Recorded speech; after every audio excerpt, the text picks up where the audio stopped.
ഈ കൈയും കെട്ടി കണ്ണും കെട്ടി മുമ്പിലുള്ള കുറ്റിച്ചെടിക്ക് ഇങ്ങനെ വെച്ച് ഈ പോർഷനിൽ പിറകോട്ട് നിന്ന് ഈ പറഞ്ഞ ജീൻസ് താത്ത് ഇന്നർ വെയറും താത്ത് നിൽക്കുന്നത്. ആ ഇടയിൽ ഇവൻ മുളന്ന് ഈ ബാഗിൽ നിന്ന് കത്തിയെടുത്തിട്ട് വെട്ടുന്നതാണ്. ഇവിടെ തന്നെ ഒറ്റ വെട്ടാണ്. ലൈംഗിക തൃഷ്ണ, ഈ സവർഗാരൻ്റെ തീവ്രത, അത് പരിയാരം മെഡിക്കൽ കോളേജിൽ നമ്മുടെ ഗോപാൽ സാറും പറഞ്ഞു, ഈ തീവ്രത എന്ന് പറയുന്നത് മറ്റ് യൂഷ്വൽ സെക്സിനെക്കാട്ടും കടുപ്പമായിരിക്കും.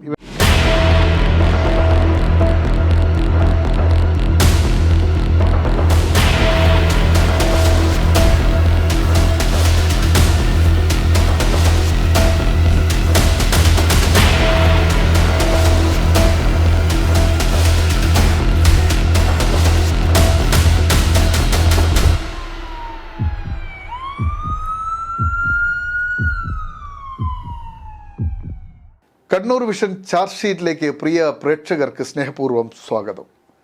ചാർജ് ഷീറ്റ് ഒരു യുവാവിൻ്റെ കൊലപാതകത്തിലൂടെ സഞ്ചരിക്കുകയാണ്. അക്രമ രാഷ്ട്രീയം കൊടികുത്തി വാഴുന്ന കാലം. അന്ന് വിചിത്രമായ ഒരു കൊലപാതകം തലശ്ശേരിയിൽ നടക്കുകയാണ്. തലശ്ശേരിക്കടുത്ത ഒരു ഗ്രാമപ്രദേശമാണ് എരഞ്ഞോളി. എരഞ്ഞോളിയിൽ കുണ്ടൂർ മല എന്നൊരു പ്രദേശമുണ്ട്. ഇന്നവിടെ എൻജിനീയറിംഗ് കോളേജ് ഉണ്ട്, ആർട്സ് കോളേജ് ഉണ്ട്, ഒത്തിരി സർക്കാർ സ്ഥാപനങ്ങളൊക്കെ ഉണ്ട്. കുണ്ടൂർ മലയിലെ എൻജിനീയറിംഗ് കോളേജിനോട് ചേർന്നുള്ള കശുമാവിൻ തോട്ടത്തിൽ ഒരു യുവാവിനെ കൊല്ലപ്പെട്ട നിലയിൽ കാണപ്പെടുന്നു. രാഷ്ട്രീയ കൊലപാതകങ്ങൾക്ക് പേരുകേട്ട മണ്ണ് ആ നാട് അങ്ങനെ ആയതുകൊണ്ട് അന്നത്തെ കാലത്ത് ആദ്യം അത് ഒരു രാഷ്ട്രീയ കൊലപാതകമാണെന്ന് സംശയമുയർന്നു. പിന്നെ ജനനേന്ദ്രിയം മുറിക്കപ്പെട്ടത് കണ്ടപ്പോൾ രാഷ്ട്രീയ കൊലപാതകത്തിന് അങ്ങനെ ഒരു സാധ്യതയില്ല. 10, 25, 30, 37, 50, 51 വെട്ടി മനുഷ്യരെ കൊല്ലുമെങ്കിലും ജനനേന്ദ്രിയം കട്ട് ചെയ്ത ഒരു സ്വഭാവം കൊലപാതക രാഷ്ട്രീയത്തിൻ്റെ ചരിത്രത്തിൽ ഇല്ല. അതുകൊണ്ട് തന്നെ അത് രാഷ്ട്രീയ കൊലപാതകമല്ല എന്നൊരു തോന്നൽ. ഭയന്നു വിറച്ച ആ കേസിൻ്റെ നാൾവഴിയിലേക്ക് ആ കേസിൻ്റെ അന്വേഷണ ഉദ്യോഗസ്ഥനായ പി സുകുമാരൻ, റിട്ടയർഡ് DYSP സഞ്ചരിക്കുകയാണ്. പ്രേക്ഷകരെ, ഇത്ര വലിയ ആമുഖം ഇനിയും പറഞ്ഞാൽ തീരാത്തത്ര ഇതിലുണ്ട്. കൊല്ലാനുള്ള തീരുമാനം എടുക്കുന്ന ഈ മർച്ചന്റ് നേവിക്കാരനായിട്ടുള്ള സൗഹൃദം, ഈ ഇവൻ്റെ അനുരാഗം, ഈ സവർഗ അനുരാഗം ഇവരിൽ നിന്ന് മാറി വേറൊരാൾക്ക് പോയുള്ള പക, ഇതാണ് സത്യത്തിൽ. അതാണ് സവർഗാനുരാഗത്തിൻ്റെ ഒരു തീഷ്ണത. ഒരാളുടെ മരണം കൊലപാതകത്തിലേക്ക് അവസാനിച്ചു എന്നുള്ളതാണ് ഇതിൻ്റെ അവസാനത്തെ എങ്ങനെ അവിടെ എത്തിച്ച കഥ. അപ്പോൾ അങ്ങനെ വന്ന് ഒരു ദിവസം ഇവൻ തീരുമാനിച്ചു, ഇവൻ തീരുമാനിച്ചു നമ്മൾക്ക് നല്ല സ്ഥലമാണ്, നല്ലൊരു ബ്യൂട്ടിഫുൾ ഏരിയ ആണ്, പ്രകൃതി വിരുദ്ധ ലൈംഗിക ബന്ധത്തിന്. അപ്പോൾ അവൻ പറഞ്ഞു നമുക്ക് അവിടെ പോയിട്ട് ഇന്നത് ചെയ്യാമെന്ന് പറഞ്ഞു. അപ്പോൾ ഇവർ തമ്മിൽ പെട്ടെന്ന് യോജിക്കുന്നൊരു ഭാഗമാണത്. എന്ന് പറഞ്ഞാൽ അപ്പോൾ അത് പെരുന്താറ്റിലൊരു നടവഴിയുണ്ട് മുകളിലോട്ട്. അപ്പോൾ ഞങ്ങൾ നടന്നു പോയതാണ്. അവിടെ പോയി അവൻ പറഞ്ഞ സ്ഥലത്തുനിന്ന് മേലോട്ട്, അപ്പോൾ അവിടെ ഒരു കടക്കാരനുണ്ട്. അവിടെ ജംഗ്ഷനിൽ ഈ വഴി മേലോട്ട് പോകുന്ന വഴിയും അത് ഒരു ഏകദേശം ഒരു 2 കിലോമീറ്റർ ദൂരമുള്ള ഒരു നടവഴിയാണ്. അത് രസമുള്ളൊരു റോഡാണ്, ഒരു വഴിയാണ്, ഒരു ടൂറിസ്റ്റ് പോയിന്റിലേക്ക് പോകുമ്പോൾ തോന്നിപ്പോകും. അപ്പോൾ ആളുകളൊരു കടക്കാരൻ പറഞ്ഞു, സാറേ ഇങ്ങനെ 2 ആളുടെ വന്നിരുന്നു, എന്നിട്ട് കുറച്ച് കടലയും ഒരു സോഡയെല്ലാം വാങ്ങിപ്പോയിരുന്നു. അപ്പോൾ ഈ വഴിക്കാണ് പോയത്. അതാരെന്ന് എനിക്കറിയില്ല. ഈ നിങ്ങൾ പറഞ്ഞ ദിവസം പോയിരുന്നു. അപ്പോൾ ആളെ കണ്ടാൽ എനിക്കറിയാം പോയ ആളെ. അന്നേ ദിവസം അതിലങ്ങനെ ആൾ പോയില്ല, കുറച്ച് ആൾക്കാർ പോകാറുണ്ട്. എന്താ പറഞ്ഞാൽ അവിടെയൊക്കെ മദ്യപിക്കാനും ഇങ്ങനെയുള്ള കുറച്ച് വെറുതെ സമയം കളയാനൊക്കെ പോകുന്നവരുണ്ട്. അപ്പോൾ ആ സ്ഥലം അവൻ തിരഞ്ഞെടുത്തു. അവൻ അതിനു മുമ്പ് ഒരു ദിവസം ആ സ്ഥലം പോയി നോക്കി മനസ്സിലാക്കിയിരുന്നു. എവിടെ അങ്ങനെ ആ സ്ഥലം ഈ കുഴിയെല്ലാം അവൻ തിരഞ്ഞെടുക്കുന്ന അവൻ തന്നെയാണ്. അങ്ങനെയാണ് ഇവനെയും കൂട്ടിയിട്ട് ഈ പറഞ്ഞ ഇതും പോയി, അല്ലെ എന്തോ ഒരു സോഡയും കുറച്ച് കടലും വാങ്ങിയാടി ഇരുന്ന് തിന്നു. അപ്പോൾ ഇവൻ്റെ കയ്യിലൊരു ബാഗുണ്ട്, ആ ഈ പ്ലാസ്റ്റിക്കിൻ്റെ. അപ്പോൾ അത് ആ സമയത്ത് അവന് ട്രെയിനിങ് നടക്കുന്നുണ്ട് ഇവിടെ കോഴിക്കോട്. അപ്പോൾ അവിടെ പോകാനാണ് പറഞ്ഞത്. അപ്പോൾ ഇതിൽ കത്തി വളച്ച് വെച്ചൊന്നും ഇവൻ കാണുന്നില്ല. പക്ഷേ അതിൻ്റെ മുകളിൽ ഷർട്ടുണ്ട്, ഇവൻ്റെ പോകേണ്ട കുറച്ച് ഷർട്ടും അതിലുണ്ട്. അപ്പോൾ ഇതിൽ നിന്ന് ഈ ഒരു ഷർട്ട് ഈ കത്തി എടുക്കുമ്പോൾ കീറിപ്പോയി, ഈ ഷർട്ട്. അതുകൊണ്ടാണ് അവിടെ കളഞ്ഞത് സത്യത്തിൽ. അങ്ങനെ ഈ കത്തിയും ഇതെല്ലാം കഴിഞ്ഞ് ഇവൻ പോയി പറഞ്ഞു നമുക്ക് ഇങ്ങനെ ചെയ്യാമെന്ന് പറഞ്ഞു. നമുക്ക് നല്ല ഹരായിരിക്കും ഇങ്ങനെ. നമ്മുടെ ഈ സവർഗാനൻ്റെ ഒരു പെർവേഷൻ അങ്ങനെയാണ് ഈ കൈയും കെട്ടി കണ്ണും കെട്ടി മുമ്പിലുള്ള കുറ്റിച്ചെടിക്ക് ഇങ്ങനെ വെച്ച് ഈ പോർഷനിൽ പിറകോട്ട് നിന്ന് ഈ പറഞ്ഞ ജീൻസ് താത്ത് പിന്നെ ഇന്നർ വെയറും താത്ത് നിൽക്കുന്നത്. അപ്പോൾ ഈ കണ്ണ് കെട്ടിയതോടുകൂടി പിന്നെന്താണ് ഉള്ളത്, ഇവൻ്റെ മനസ്സിരിപ്പെല്ലാം കൃത്യമാക്കിയവൻ ചെയ്യാണ്ട് എല്ലാം. അപ്പോൾ ഈ ബാഗിൽ നിന്ന് കത്തി ലൈംഗിക ബന്ധത്തിന് ശേഷമാണ് ചെയ്തത്. അവനെ ബന്ധപ്പെട്ടു. അപ്പോൾ അതിൻ്റെ ഇടയിൽ നല്ല ആസ്വദിച്ച് രണ്ടാളും ഇണകളെ പോലെ ആണ്. ആ ഇടയിൽ ഇവൻ മുകളിൽ നിന്ന് ഈ ബാഗിൽ നിന്ന് കത്തിയെടുത്തിട്ട് വെട്ടുന്നതാണ്. ഇവിടെ തന്നെ ഒറ്റ വെട്ടാണ്. നല്ല മൂർച്ചയുള്ള നല്ല കത്തിയാണ്. അത് ഇതിൻ്റെ നമ്മളെ ഈ ബസ്സിൻ്റെ ലീഫിനെ കൊണ്ടുണ്ടാക്കിയ സംഭവമാണ്. നല്ല കൊല്ലം തന്നെ ഉണ്ടാക്കുന്നതാണ്, അല്ലാണ്ട് റെഡിമെയ്ഡ് അല്ല. അത് നല്ല കത്തിയാണ്. അപ്പോൾ അതിൻ്റെ വെയിറ്റും മൂർച്ചയിലും ആ ഒരു വെയിറ്റിലാണ് ഒറ്റ വെട്ട്. അത് അവൻ പറഞ്ഞു. അവന് പിന്നെ അല്പം അവൻ ക്രൂക്കഡാണ്. അവന് മനസ്സിലായി ഇത് ഡൈവേർട്ട് ചെയ്യാൻ പറ്റും എന്നുള്ളത്. തലശ്ശേരിയെ സംബന്ധിച്ചോളം അതിന് ചെറിയ സാധ്യത മനസ്സ് കണ്ടിരുന്നു. അങ്ങനെയാണ് ഇവൻ ഇത് പിന്നെ ലിംഗത്തിനൊരു മുറിയും കൊടുക്കുന്നു. അങ്ങനെ കേസങ്ങ് മാറിപ്പോട്ടെ വെച്ചാൽ അങ്ങനെയാണല്ലോ ഈ തേജസ് ലേഖനമൊക്കെ അവിടെ വരുന്നത്. എവിടെ പത്രം സംഘടിപ്പിച്ചാലും ഇവനത് കോഴിക്കോട് നിന്നാണ് സംഘടിപ്പിച്ച് അയച്ചത്. കോഴിക്കോട് നിന്നാണ്. അപ്പോൾ അത് മനസ്സിലിരിപ്പ് അത് ഡൈവേർട്ട് ചെയ്ത് പോവും എന്ന തോന്നൽ കൊണ്ടാണ് അവൻ അങ്ങനെ ചെയ്തത്. നന്നായിട്ട് പതറി വൈകുന്നേരം ആകുമ്പോഴേക്ക് അപ്പോൾ പിന്നെ പറയാൻ തുടങ്ങി. ഇനി പിടിച്ചിരിക്കാൻ പറ്റാന്ന് പറയുമ്പോൾ ഓരോന്നൊന്നായി പറയാൻ തുടങ്ങി. അപ്പോൾ കയറിൻ്റെ ഈ പ്രശ്നം, ഞങ്ങളുടെ കയറുണ്ടായിരുന്നല്ലോ. അപ്പോൾ ഈ കയറ് നോക്കുമ്പോഴേക്ക് അവൻ പറഞ്ഞു ഞാനിത് വീട്ടിൽ നിന്ന് എടുത്താണെന്ന് പറഞ്ഞു. ഇതെല്ലാം ബാഗിൽ വെച്ചിരുന്നു. ഭാഗ്യത്തിന് ആ വീട്ടിൻ്റെ ഒരു അഴ ഇങ്ങനെ മുമ്പിൽ കെട്ടിയിട്ടുണ്ട്. അതിലൊരു ഭാഗം കാണുന്നില്ല. അപ്പോൾ അത് നോക്കുമ്പോൾ ഈ കയറിൻ്റെ ഈ ഭാഗമായിട്ട് ഞാൻ വെച്ച് നോക്കുമ്പോൾ മാച്ചായിട്ട് വരുന്നുണ്ട്. അത് നമുക്ക് ചെറിയ കാര്യം തോന്നും. പക്ഷേ ആ ഈ കയറുമായിട്ടൊന്ന് മാച്ച് ചെയ്യാൻ വേണ്ടി നോക്കുമ്പോൾ ഈ കയറിൻ്റെ മുറിച്ച ഭാഗമാണ് കാണുന്നത്. അതിന് സിമെൻറ്റിൻ്റെ പൊടിയും അവൻ്റെ വീട്ടിലും ഈ കുറച്ച് സിമെൻറ്റ് മരാമത്ത് പണി നടക്കുന്നുണ്ട്. അപ്പോൾ അതിൻ്റെ സിമെൻറ്റിൻ്റെ പിന്നെ പൊടിയൊക്കെ ഇതിലുണ്ടായിരുന്നു. അങ്ങനെയാണ് ഈ സിമെൻറ്റ് പൊടി ഇതിൽ വന്നത്. അവൻ്റെ വീട്ടിലുള്ളതാണ്. അപ്പോൾ ഇവൻ്റെ ഷർട്ടിലും ഇത് വന്നിച്ച് കത്തി ഇവ പെട്ടെന്ന് എടുക്കുമ്പോൾ ആ ഷർട്ട് അങ്ങ് മുറിഞ്ഞു പോയി. അതുകൊണ്ടാണ് ഉപേക്ഷിച്ചത് അവിടെ. അപ്പോൾ നമ്മൾ വേഗം സ്റ്റേഷനിൽ വന്നു. ഇവരോട് പറഞ്ഞു, പെണ്ണിനോട് പിന്നെ പറഞ്ഞു ആ ഒരു ഭാഗം ഭയങ്കരമാണ്, വൈകാരികമാണ്. അപ്പോൾ പറഞ്ഞു നമ്മൾ വളരെ കഷ്ടപ്പെട്ടു, എന്നാലും നിങ്ങളെല്ലാം നമുക്ക് തെളിവുണ്ട്, ആളെ കിട്ടിയിട്ടുണ്ട്. അപ്പോൾ ഇയാൾ എൻ്റെ മുത്തപ്പ രക്ഷിച്ചൊന്നും പറഞ്ഞൊരു വീഴല്ല. അപ്പോൾ പറഞ്ഞു ധൈര്യമായിട്ട് ഇങ്ങ് പോയിക്കോ, മുത്തപ്പനെ കണ്ടോളൂ. അങ്ങനെ എൻ്റെ പറശ്ശിനി മുത്തപ്പ രക്ഷപ്പെട്ടല്ലോ എന്നും പറഞ്ഞ്. അപ്പോൾ തന്നെ അത് നാട്ടിലെല്ലാവരെയും അറിയിച്ചു. ഇങ്ങനെ അവർ നിരപരാധികളാണ്, അവർ യാതൊരു ബന്ധമില്ല, ഇവൻ ചെയ്തത് ഇന്നാളാണ് എന്നുള്ള മേലോട്ട് എല്ലാ വിവരം കിട്ടി. കളക്ടർക്ക് വിവരം കിട്ടി, SP വിവരം കിട്ടി. എല്ലാവരും കളക്ടറേറ്റിൽ നിന്ന് പൊക്കിയ സമയത്ത് കളക്ടറുടെ നിലപാടുണ്ടായിരുന്നു. അപ്പോൾ SPയോട് പറയുമ്പോൾ സൂചന കൊടുത്ത്, അതുകൊണ്ട് സാറേ അത് ഹാൻഡിൽ ചെയ്യാൻ എനിക്ക് സമയം വേണം, അത് ഞാൻ ഹാൻഡിൽ ചെയ്തോളാം, സാറ് പറഞ്ഞേക്ക് കൊണ്ടുവന്നിട്ടുണ്ട്, എന്താണെന്ന് ഇപ്പോൾ പറയാൻ പറ്റില്ല എന്ന് പറഞ്ഞു. അങ്ങനെ SPയോടും പറഞ്ഞില്ല, ഇന്നാണ് കൊണ്ടുവന്നിട്ടുണ്ട്, ഞാൻ കൊണ്ടുവന്നിട്ടുണ്ട്. അപ്പോൾ അത് പിന്നെ ആ ഭാഗം പിന്നെ അവിടെ നിന്നു. പിന്നെ ഇത് വൈകുന്നേരം ആകുമ്പോഴേക്ക് ക്ലിയർ ആകുമ്പോഴേക്കും പിന്നെ SPക്ക് പിന്നെ എല്ലാവർക്കും സമാധാനമായി.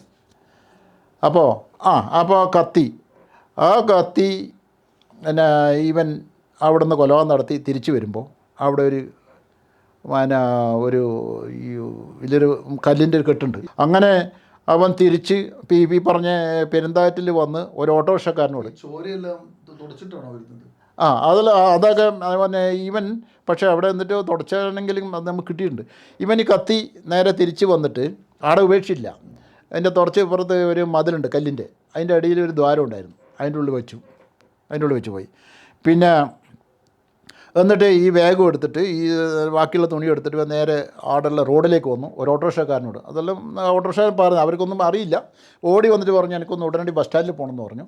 അങ്ങനെ അവനെ ഓട്ടോറിക്ഷക്കാരൻ എടുത്ത് ബസ് സ്റ്റാൻഡിൽ കൊണ്ടാക്കി. ആ ബസ് സ്റ്റാൻഡിൽ നിന്ന് അവൻ കോഴിക്കോട് പോയി. അപ്പോൾ ട്രെയിനിങ് കഴിഞ്ഞിട്ടാണ് പിന്നെയും കളക്ടറേറ്റിൽ വരുന്നത്. അങ്ങനെ പക്ഷേ ഇവൻ്റെ ഈ മൊഴിയെടുക്കലിൽ ഇൻട്രോഗേഷനിൽ ഇവന് അന്നത്തെ ഷൂ ആണ് ധരിച്ചത്. അതെല്ലാം നിർണായകമാണ്. അതാണ് പറഞ്ഞ ഈ കയ്യൊപ്പ് എന്ന് പറയുന്നത് പല ദിക്കിൽ നമ്മൾ ശാസ്ത്രീയമായിട്ടാണ് കൊണ്ടത്, സാക്ഷികളില്ലല്ലോ ഇവിടെ. അവൻ ആ ഷൂ കോഴിക്കോട് ഒരിക്കലും ഊരിക്കളഞ്ഞു. ഇവൻ അന്ന് ധരിച്ച ഷർട്ടും ഊരിക്കളഞ്ഞു അവിടെ. എന്നിട്ട് ഒരു ഒഴിഞ്ഞ സ്ഥലത്ത് വിട്ടിട്ടുണ്ട്. നമ്മളത് വിട്ടില്ല, നമ്മൾ കോഴിക്കോട് പോയ ഭാഗ്യത്തിന് അത് അവിടെ തന്നെ ഉണ്ടായി. ഇവനൊരു കാട്ടിൽ ഉപേക്ഷിച്ച സ്ഥലത്ത്. അപ്പോൾ അത് കൊണ്ടുവന്നിട്ട് ശാസ്ത്രീയമായ പരിശോധനയ്ക്ക് അയക്കുമ്പോൾ നമ്മൾ ശാസ്ത്രീയ പരിശോധനയ്ക്ക് അയക്കണം നിർബന്ധമായിട്ടും. അപ്പോൾ ഈ പറഞ്ഞ ബ്ലഡിൻ്റെ അംശം ഇതിലേക്കും തെറിച്ചിട്ടുണ്ട്. അപ്പോൾ അതാണ് പറഞ്ഞത്, ശാസ്ത്രീയമായിട്ട് ഈ മരണപ്പെട്ട ആളുടെ ബ്ലഡ് എങ്ങനെ ഇവൻ്റെ ഷൂവിൽ വന്നു, സ്വാഭാവികം സയൻറ്റിഫിക് തെളിവില്ലെങ്കിലും ഈ ശാസ്ത്രീയ തെളിവുകൾ എല്ലാം ഒരു തരി പോലും ഒഴിവാക്കാതെ മുമ്പോട്ട് പോകാൻ പറ്റിയതാണ് ആ കേസിൻ്റെ വിജയം. അത് ശിക്ഷിക്കാനുള്ള കാരണതാണ്. അപ്പോൾ ഷർട്ടിലുള്ളതുകൊണ്ട് ഇവൻ്റെ ബ്ലഡ് എൻ്റെ അംശം വന്നിട്ടുണ്ട്, ഷൂവിൽ വന്നിട്ടുണ്ട്. പിന്നെ അവൻ പറഞ്ഞ കത്തി എവിടെ വെച്ച് ഇവൻ കാണിച്ചു തരാൻ വന്ന രംഗമുണ്ട്. അപ്പോൾ നാട്ടുകാരെല്ലാം വളഞ്ഞല്ലോ. പക്ഷേ ഇവൻ കാണിച്ചു വന്ന് ഇന്ന് ഒരു കല്ലിൻ്റെ ഉള്ളിലുണ്ട്. അങ്ങനെ ആ കല്ലിൻ്റെ ഉള്ളിൽ പോയി നോക്കുമ്പോൾ കത്തി കണ്ടെത്തി. ആ കത്തി പരിശോധനയ്ക്ക് അയക്കുമ്പോഴും അതിലും ഈ ബ്ലഡിൻ്റെ അംശമുണ്ട്. അപ്പോൾ കത്തി തന്ന ആൾ കൃത്യമാക്കി ഇന്നാളാണെന്ന് പറഞ്ഞു, അവൻ്റെ സീലുണ്ട്. ടൈലർ പറഞ്ഞു, നോക്കണേ ശാസ്ത്രീയതയാണ് ഞാൻ പറഞ്ഞത്, ടൈലർ പറഞ്ഞു അത് ലെഡ്ജറിൽ കൃത്യമാണ്. ഈ പറഞ്ഞ കാര്യങ്ങളൊക്കെ ഈ പറഞ്ഞ ചൂടിൻ്റെ സിമൻറ്റ് അത് അവൻ്റെ വീട്ടിൽ നിന്ന് എടുത്താണ്, അതും കൃത്യമാണ്. പിന്നെ ഇവൻ്റെ കൺഫെഷനിൽ എന്തിനാണ് മോട്ടീവ് എന്നുള്ളത് കൃത്യമാണ്, എന്തിനാണ് കൊന്നതെന്ന് അവൻ കൃത്യമായിട്ട് പറഞ്ഞിട്ടുണ്ട്. അപ്പോൾ ഇതെല്ലാം വന്ന് ഈ ഒരാളിലേക്ക് കൃത്യമായിട്ട് നമുക്ക് ഫിക്സ് ചെയ്യാൻ പറ്റി. അതിനനുസരിച്ചിട്ട് ശാസ്ത്രീയമായ അതുപോലെ ഗോപാലകൃഷ്ണൻ സാറ് പറഞ്ഞ കാര്യങ്ങളും അപ്പോൾ തന്നെ ക്ലിയറായി. എന്തുകൊണ്ട് പിന്നെ ഈ ആനസൽ ഒരവ് വരുന്നു എന്നുള്ളത് അപ്പോൾ പറഞ്ഞാൽ ബന്ധപ്പെടാറുണ്ടെന്നോ സമ്മതിച്ചു. അപ്പോൾ എല്ലാം ഈ ശാസ്ത്രീയമായ തെളിവുകൾ, സാക്ഷികൾ ഒഴികെ ശാസ്ത്രീയമായ തെളിവുകൾ, ഈ ദൃക്സാക്ഷികൾ ഒഴികെ ബാക്കിയെല്ലാം കൃത്യമായി കോൺക്രീറ്റായി കൊണ്ടുവന്നൊരു കേസാണിത്. എന്ന് പറഞ്ഞാൽ അതിൻ്റെ തീവ്രവാദം നമുക്ക് ഓവർകം ചെയ്യേണ്ടി വന്നു. ഈ പ്രണയലേഖനം ഓവർകം ചെയ്തു, ആദ്യം രാഷ്ട്രീയ കൊലപാതകം ഓവർകം ചെയ്തു, അത് കഴിഞ്ഞ് പ്രണയം ഓവർകം ചെയ്തു, തീവ്രവാദം ഓവർകം ചെയ്തു, ഒടുവിൽ പ്രകൃതി വിരുദ്ധ ലൈംഗിക ബന്ധത്തിൽ ഒരാൾ ജീവൻ വലിയ കൊടുക്കേണ്ട അതാണ് ഇതിൻ്റെ ശരിയായ സംഭവം. പല സാഹചര്യത്തിലാണ് സമ്മർദ്ദങ്ങൾ ഉണ്ടായിട്ട് പോലും പ്രതികളാണെന്ന് നേരത്തെ ഫിക്സ് ചെയ്യാൻ പറഞ്ഞിട്ട് പോലും നമ്മളതിൻ്റെ കൃത്യമായ റിസ്ക് എടുത്തിട്ട് സാഹസികമായിട്ട് ചെയ്തൊരു കേസാണ്. ആ സമയത്താണ് കേസ് കണ്ണൂരാണെങ്കിൽ ഒരുപാട് രാഷ്ട്രീയ കേസുകൾ പിന്നെ കൊലപാതകങ്ങൾ നിരന്തരമായി വരുന്ന സമയത്താണ് ഇങ്ങനെ ഒരു വ്യത്യസ്തമായ കേസ് വരുന്നത്. അപ്പോൾ അതിൻ്റെ അന്ന് നമ്മൾക്കറിയാം പല കേസുകളുടെയും സംഭവം നമുക്കറിയാം. ഈ വിചാരണ വേളയിൽ കൂറുമാറ്റം അങ്ങനെയുള്ള ഒരു വിഷയം ഉണ്ടായിട്ടില്ല. ഇല്ല, കൂറുമാറേണ്ട വിഷയം ഉണ്ടായി. ഒന്നാമത് ദൃക്സാക്ഷികൾ അതിലില്ലായിരുന്നു. ബാക്കിയുള്ള സാക്ഷികൾക്ക് കൂറുമാറാൻ പറ്റില്ല. കാരണം അവർ കണ്ടെടുത്തത് ടൈലർക്ക് മാറാൻ പറ്റില്ല, അയാളുടെ പിന്നെ കൊല മാറാൻ പറ്റില്ല, സീൻ അങ്ങനെയുള്ള സാക്ഷികൾ കൃത്യമായിട്ട് ഉണ്ടായിരുന്നു. അവൻ പറഞ്ഞല്ലോ, ഒന്നാമത് ഈ ലൈംഗിക തൃഷ്ണ, ഈ സ്വവർഗ തീവ്രത, അത് പരിയാരം മെഡിക്കൽ കോളേജിൽ നമ്മുടെ ഗോപാലകൃഷ്ണൻ സാറും പറഞ്ഞു, ഇതിന് തീവ്രത എന്ന് പറയുന്നത് മറ്റ് യൂഷ്വൽ സെക്സിനെക്കാട്ടും കടുപ്പമായിരിക്കും. ഇവർ ഭയങ്കര പെർവേർഷൻ ഉള്ളവരാണ്. അപ്പോൾ അത് ആ തീവ്രത വന്നു കഴിഞ്ഞാൽ പിന്നെ അവർ എന്ത് ചെയ്യാൻ പറ്റില്ല. അപ്പോൾ അവൻ്റെ ജീവിതം അത് പക്ഷേ ഇങ്ങനെയുള്ളവർക്ക് അതൊന്നും ചിന്തിക്കാൻ പറ്റില്ല. അങ്ങനെയാണല്ലോ നമ്മൾ കാണുന്നത്. ഇവന്റെ വിവാഹം, ഇവന് പ്രണയം ഉണ്ടായിരുന്നു, ആ പ്രണയത്തെ ഇവൻ തടസ്സമാകുന്നു എന്നൊക്കെ പറഞ്ഞുള്ള പ്രചരണങ്ങളൊക്കെ ഉണ്ടായിരുന്നല്ലോ. അതേക്കുറിച്ചൊക്കെ അവൻ എന്തെങ്കിലും പറയുന്നുണ്ടോ? മറ്റ് പ്രണയം ഉണ്ടായിരുന്നു, പ്രതിക്ക് പ്രണയം ഉണ്ടായിരുന്നു. പ്രതിക്ക് പ്രണയമൊന്നും ഉണ്ടായില്ല. ഇവനോടുള്ള ആത്മാർത്ഥമായ കൊല്ലപ്പെട്ടവന് പ്രണയം ഉണ്ടായിരുന്നു. പെൺകുട്ടിക്ക് ഇവനോട് പ്രണയം ഉണ്ടായിരുന്നു. പക്ഷേ അവനും ഈ പറഞ്ഞ മരണപ്പെട്ട ആൾക്കും ഇവനോട് ഈ ബന്ധങ്ങൾക്കാണ് താല്പര്യം. അതുകൊണ്ട് ആ പെൺകുട്ടിക്ക് മറുപടി ഒന്നും കൊടുത്തിട്ടില്ല. പക്ഷേ പെൺകുട്ടിയാണ് ഇവനെ പ്രേമിച്ചുകൊണ്ടിരുന്നത്. അത് വൺ സൈഡായിരുന്നു. അതാണ് അതിൽ നമ്മളെ ബിജിലാൽ പ്രശസ്തനാണ്. അയാൾ ഒരുപാട് കേസുകൾക്ക് ഇങ്ങനെ സഹായിക്കുന്നു. അതുപോലെ നമ്മുടെ അജയൻ ഉണ്ടായിരുന്ന തലശ്ശേരി, അവരുടെ ഈ കാര്യത്തിൽ നല്ല മിടുക്കുള്ളവരാണ്. വത്സൻ, ഹേമചന്ദ്രൻ, അതുപോലെ പ്രേമൻ SI, പിന്നെ ഒരു വേണു, രമ്യ എന്ന് പറഞ്ഞൊരു വനിതാ തലശ്ശേരിയുള്ള രമ്യ, മുമ്പൊരും അവസാനം വരെ കൂടെ തന്നെ ഉണ്ടായിരുന്നു. ഒരുപാട് ആ കുടുംബത്തിനെതിരെയായിരുന്നു. പിന്നെ ഡോഗ് സ്ക്വാഡെല്ലാം അങ്ങോട്ട് തന്നെ പോയി എന്നുള്ളതൊക്കെ ഒരുപാട് സാഹചര്യങ്ങൾ അന്ന് നിലവിലുണ്ട്. അതുകൊണ്ട് അതൊക്കെയാണ് ഒരു ആത്മസംതൃപ്തി എന്ന് പറയുന്നത്. ഇങ്ങനെയുള്ള പ്രതികളെ നമ്മൾ നിരപരാധികൾ കുടുങ്ങാതെ യഥാർത്ഥ പ്രതിയിലേക്ക് എത്താൻ പറ്റിയെന്നുള്ളത് വളരെ സമ്മർദ്ദങ്ങൾ ഉണ്ടായിട്ടും നമുക്ക് ചെയ്യാൻ പറ്റിയെന്നുള്ളതാണ് എൻ്റെ ഏറ്റവും വലിയ. ഈ അന്വേഷണത്തിൻ്റെ ഏതെങ്കിലും ഘട്ടത്തിൽ ഉന്നത ഉദ്യോഗസ്ഥരോട് കയർക്കേണ്ടി വരികയും അവരോട് അവരുടെ അസംതൃപ്തിക്ക് പാത്രമാകുകയും ചെയ്തിട്ടുണ്ടാവും. അതൊക്കെ എങ്ങനെയാണ് അത് ഓർത്ത് കഴിഞ്ഞാൽ ഈ കേസിൽ തന്നെ ഒരു സ്റ്റേജ് കഴിഞ്ഞിട്ടാകുമ്പോൾ അത് വേണ്ടാത്തൊരു രാഷ്ട്രീയ പ്രതികൾ 10ഓളം ഉണ്ടായി എന്നുള്ളൊരു നിഗമനത്തിലേക്ക് എത്താൻ വേണ്ടി സമ്മർദ്ദങ്ങളുണ്ടായിരുന്നു. അപ്പോൾ ഞാനതപ്പോൾ അതും മേലുദ്യോഗസ്ഥൻ പറഞ്ഞു നടക്കില്ല സാറേ, അത് ഒറ്റൊരു പ്രതിയാണ് ചെയ്തത്, അല്ലാണ്ട് ഇതിൽ 10ഓളൊന്നും ചെയ്ത് നടക്കില്ല, ആ കുഴീൻ്റെ ഉള്ളിൽ 10ആളൊന്നും ഇറങ്ങി അങ്ങനെയല്ലല്ലോ. അപ്പോൾ ഇത് യഥാർത്ഥ കാരണം നമ്മൾ കണ്ടെത്തി. അപ്പോൾ അങ്ങനെ ഒരു തർക്കവും അതിൻ്റെ ഇടയിൽ വന്നിരുന്നു. ഞാനതിൽ ഉറച്ചു നിന്നു, അങ്ങനെ ഒരിക്കലും വരില്ല, നിങ്ങൾ ആർക്ക് വേണം അന്വേഷിക്കാം. അവസാനത്തിൽ ക്രൈംബ്രാഞ്ച് ഫയൽ കൊണ്ടുപോയി പരിശോധിച്ചു. അവർ പറഞ്ഞു ഇത് ഒറ്റ പ്രതിയേ ഉള്ളൂ, കുറ്റപത്രം അയാൾ എഴുതിയ കുറ്റപത്രം കൃത്യമാണ് എന്നിട്ട് തിരിച്ചയച്ചു. അങ്ങനെയാണ് കുറ്റപത്രം സമർപ്പിക്കുന്നതും കുറ്റപത്രം സമർപ്പിക്കുകയും ചെയ്തത്. കുറ്റപത്രത്തിൽ മൊത്തം എത്ര സാക്ഷികളൊക്കെ ഉണ്ടായിരുന്നു അന്ന്? കുറ്റപത്രത്തിൽ ടോട്ടല് 24 സാക്ഷികളുണ്ട്. തൊണ്ടി മുതൽ ഓർമ്മയിലുണ്ട്? തൊണ്ടി മുതലൊക്കെ ഓർമ്മയുണ്ട്. ഞാൻ പറഞ്ഞല്ലോ, കത്തിയുണ്ട്, പിന്നെ ഷർട്ടുണ്ട്, ഗ്ലൗസും ഉണ്ട്. ഗ്ലൗസ് ഇവൻ അവിടെ അതും ഞങ്ങൾ അവിടെ നമ്മളെ തലശ്ശേരി പഴയ ബസ് സ്റ്റാൻഡിലൊരു സ്പോർട്സ് കടയുണ്ട്, അവിടെ നിന്ന് വാങ്ങിയതായിട്ടാണ് ആ അറിവ്. അങ്ങനെ ഞാൻ അവിടെ അതും ഞാൻ അയാൾക്കത് ഓർമ്മയില്ലെങ്കിൽ പോലും അത് അവിടെ നിന്ന് വിറ്റതാണെന്ന് അവൻ പറഞ്ഞിട്ടുണ്ട്. അപ്പോൾ ഗ്ലൗസും അവനത് വളരെ ആസൂത്രണം ചെയ്തെന്നാലും തെളിവ് അതാണ്. ഗ്ലൗസ് ഉപയോഗിച്ചിരുന്നു, ഈ പറഞ്ഞ പോലെ കത്തി ഞാൻ നേരത്തെ പറഞ്ഞത്, പിന്നെ കയറ്, അതുപോലെ കയറ്, പിന്നെ കണ്ണിന് കെട്ടാനുള്ള തുണി, ഇതെല്ലാം നമുക്ക് പിന്നെ ഒരുപാട് വീട്ടിൽ നിന്ന് എടുത്തതാണോ വാങ്ങിയതാണ്? അതും വീട്ടിൽ നിന്ന് പോകുമ്പോൾ ഇതെല്ലാം തൊണ്ടി മുതലായിട്ട് എത്ര രേഖകൾ എത്ര മാർക്ക് ചെയ്തായിരുന്നു? രേഖകൾ ഒരുപാട് രേഖകൾ അതിൽ ഏകദേശം അതാണ് ആ സയൻറ്റിഫിക് ആയതുകൊണ്ട് തന്നെ നമ്മൾ അങ്ങനെയുള്ള രേഖകൾ ഏകദേശം അതിൽ 16 ഈ പറഞ്ഞ സയൻറ്റിഫിക് രേഖകൾ നമുക്ക് പ്രൊഡ്യൂസ് ചെയ്യാൻ പറ്റും. അത് ബ്രേക്ക് ചെയ്യാൻ പറ്റിയില്ല. അത് പ്രമുഖനായ ഒരു ഹൈക്കോടതി അഡ്വക്കേറ്റാണ് വന്നിരുന്നത് പ്രതിക്ക് വേണ്ടിയിട്ട്. ഞാളെ പറയുന്നില്ല, പക്ഷേ നല്ല സാമ്പത്തികമുണ്ട്.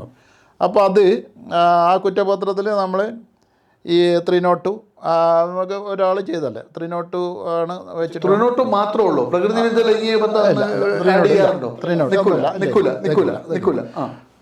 302 വെച്ചിട്ടാണ് അന്ന് ചെയ്തത്. നിങ്ങൾ എന്താണ് കുറ്റപത്രത്തിൽ കൺക്ലൂഡ് ചെയ്തത്? എങ്ങനെയാണ് കൺക്ലൂഡ് ചെയ്തത്? ഇങ്ങനെയാണ്, അതായത് അമിതമായ ഈ അനുരാഗ സ്വവർഗാനുരാഗത്തിൻ്റെ നിന്നും ഈ പറഞ്ഞ മരണപ്പെട്ടാൽ ഇയാളുടെ കസ്റ്റഡിയിൽ നിന്നും മാറിപ്പോയി വേറൊരാളുമായി ബന്ധം സ്ഥാപിക്കാൻ ശ്രമിച്ചു എന്നുള്ള ഈ പ്രതിയുടെ കണ്ടെത്തൽ, ആ വികാരം, അതുകൊണ്ട് തന്നെ അവൻ അതിൽ നിന്ന് പിന്തിരിപ്പാൻ ശ്രമിച്ചിട്ടും അവൻ അതിൽ നിന്ന് പിന്തിരിയാതെ വേറെ ആളുമായി ബന്ധപ്പെടുന്നു എന്നുള്ള ഒരു തോന്നലാണ് ഇവന് ക്രൂരമായ കുറ്റകൃത്യം ചെയ്തത്. അങ്ങനെയാണ് ആ കേസ് കോടതിക്ക് മുന്നിൽ. പി സുകുമാരൻ നടത്തിയ ഒരു വിചിത്രമായ കൊലപാതകത്തിൻ്റെ ചുരുളഴിഞ്ഞ വഴികൾ നിങ്ങളൊന്ന് ശ്രദ്ധിച്ചു നോക്കൂ. വേണമെങ്കിൽ ഈ ഉന്നത ഉദ്യോഗസ്ഥരുടെയും നാട്ടുകാരുടെയൊക്കെ സമ്മർദ്ദത്തിന് വഴങ്ങി ആ പാവപ്പെട്ട പിതാവിനെയും അതുപോലെ തന്നെ മകളെയും എല്ലാം പ്രതിസ്ഥാനത്ത് ദൃശ്യം സിനിമാ മോഡലിൽ ഒരു കൊലപാതകമായി ചിലപ്പോൾ ഇത് മാറുമായിരുന്നു.